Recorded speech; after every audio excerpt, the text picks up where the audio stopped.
जंगल में रहस्यमयी व्हेल दिखाई दी। यह अंदर कैसे आई? यह अजीब यूएफओ क्या है? इस अंतहीन जंगल में कई अज्ञात चीजें छिपी हुई हैं। हम जंगल में व्हेलों पर करीब से नजर डालेंगे। अमेज़न नदी के मुहाने पर ब्राजील के अरोना बीच के पास मराजो द्वीप पर झाड़ी में एक 26 फुट लंबी हम्पबैक व्हेल की खोज की गई थी। ऐसा अनुमान है कि यह हम्पबैक है व्हेल का वजन 10 टन था। यह एक ऐसा जानवर है जो समुद्र में रहता है। यह जंगल में क्यों दिखाई देता है? प्रारंभिक निरीक्षण से पता चलता है कि इस व्हेल पर चोट के कोई स्पष्ट निशान नहीं है। हम्पबैक व्हेल केवल 12 महीने की होती है। ऐसा माना जाता है कि बड़े शावकों के पास व्हेल को किनारे तक फेंकने के लिए पर्याप्त तेज लहरें होती हैं। लेकिन इससे भी अधिक विचित्र बात यह है कि फरवरी सीडबैक व्हेल का समय नहीं है। अमेज़न के पूर्वी तट पर फंसी हुई दिखाई देती है।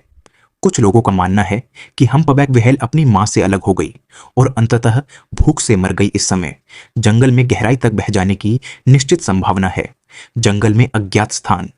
पोलैंड में कहीं एक जंगल की खोज करते समय एक व्यक्ति को पेड़ों के बीच एक बड़ी अज्ञात वस्तु पड़ी हुई मिली। इसकी उम्र पहले ही इस पर दिखाई दे चुकी है। इंटरनेट पर कई यूएफओ प्रेमी हैं जो दृढ़ता से मानते हैं कि यह यूएफओ है। लेकिन अगर आप ध्यान से देखें तो यह यूएफओ काफी हद तक रसीला होने के कारण किसी तरह के रॉकेट कैप्सूल जैसा दिखता है। इसे वहां नहीं ले जाया जा सकता है। ऐसा होने का एकमात्र तरीका आकाश से गिरना है। कुछ लोग सोचते हैं कि इस प्रकार की अज्ञात वस्तु एक प्रकार की नेविगेशन बोया है। उत्तर पूर्वी जर्मनी में रहस्यमय सुरंग। जंगल में घूमते समय 2 युवकों को जमीन पर एक रहस्यमय लोहे का दरवाजा मिला। जिज्ञासा से प्रेरित होकर दोनों युवकों ने लोहे का दरवाजा खोला और सामने का अंधेरा दृश्य देखकर दंग रह गए।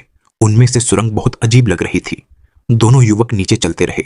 सुरंग घुमावदार होने लगी और सड़क पर कई कांटे दिखाई दिए। दोनों युवक अंदर चले गए और खोजबीन करते रहे। उन्होंने पाया कि दीवार पर कई अजीब प्रतीक दिखाई दिए और कई भारी धातु के दरवाजों की दीवारों पर अधिक से अधिक प्रतीक दिखाई दिए। अंत में 2 युवकों ने एक कमरे की खोज की जिसमें पानी भरा हुआ था।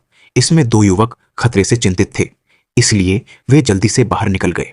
कुछ नेटिजन्स ने बताया कि यह गुप्त मार्ग संभवतः शीत युद्ध के दौरान जर्मनी द्वारा बनाया गया एक प्रोजेक्ट है। स्टोन्स थाईलैंड के उत्तर पूर्वी भाग में एक वर्षावन में स्थित है। वहां 3 विशालकाय व्हेल हैं जो हवा से देखने पर 3 विशाल व्हेलों की तरह दिखती हैं। यह प्रसिद्ध पर्यटक आकर्षण है। 3 गोल्डन स्टोन्स का निर्माण 7.5 मिलियन वर्ष पहले हुआ था। यह राजधानी बैंकॉक से 751 किलोमीटर दूर है। यदि आप व्हेल की पीठ पर चढ़ना चाहते हैं तो आप कुल 9 मार्ग चुन सकते हैं। सैर के दौरान आप विभिन्न प्रकार के अजीब जानवर और पौधे भी देख सकते हैं। ठीक है, इस एपिसोड के लिए बस इतना ही। अगली बार हम और भी दिलचस्प वीडियो लाएंगे।